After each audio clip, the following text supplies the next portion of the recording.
Leslie Haskin, who is a survivor of September 11th. She was in one of the Twin Towers, and the author of the book. Let me hold it up here. Can I hold this up here? Oh, you've got it. There it is. I don't even need to hold it up. Between Heaven and Ground Zero, which is a very propitious title. We'll talk about that in a second. You saw the celebrations outside the White House, a block away from here, Times Square, in other venues. People were celebrating. They were cheering the death of Osama bin Laden. Do you? No. Why? What for? I mean, it doesn't bring me back anything that I lost. It doesn't give me back my 22 friends.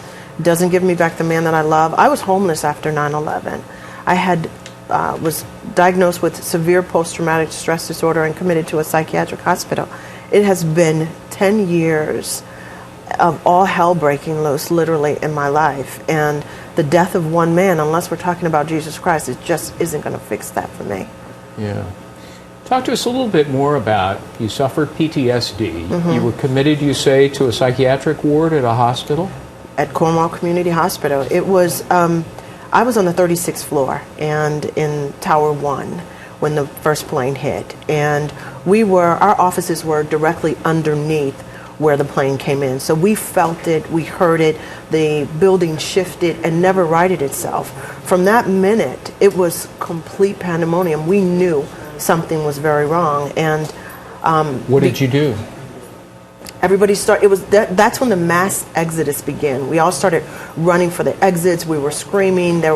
Someone kept saying the building's coming down, the building's coming down. We didn't know exactly what had happened. We didn't know, at that point, we didn't know that a plane had hit the building. We knew something hit the building. We knew something was going on. It was a matter of seconds before the floor above us had started to collapse onto our floor. We could see the fire shooting through the ceiling panels within minutes. So we knew something was very wrong.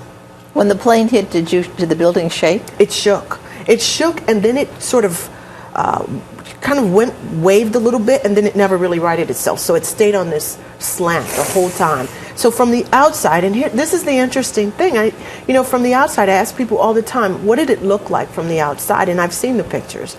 And from the outside, it looks like the building's standing strong, and it's just some smoke coming from it, and there's a huge hole. But from the inside, where we were, it wasn't like that at all. There was fire and explosions and people dying everywhere within minutes of that first impact. You were employed by whom? Kemper Insurance Company. All right. Well-known insurance company.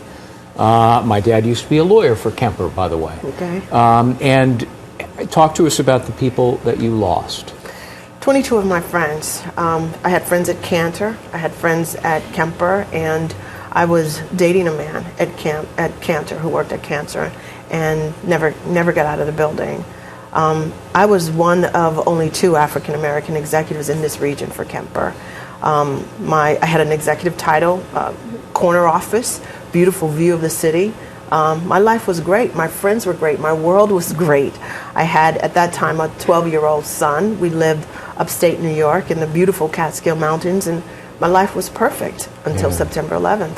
How did you get out? Excuse me. I was about to ask the same question. I don't know. We just sort of followed instinct. It almost became primitive. You flee where you think the danger is. I mean, how do you really fight or flee an enemy you can't see? Right. We didn't know what was going on, so we just kind of followed the crowd, followed our instinct. Stairwell? Stairwell. It was a very narrow stairwell. We could only fit about 2 people per step. Really? So it was very slow moving. And it wasn't until we got probably halfway down that we started to see the firemen actually starting to come up. They were coming up as you were going down. They were coming up as we were going down. Oh my. They were, some of them, and it didn't make sense where the destruction was, because on some floors, some of the lower levels, it was like nothing had happened.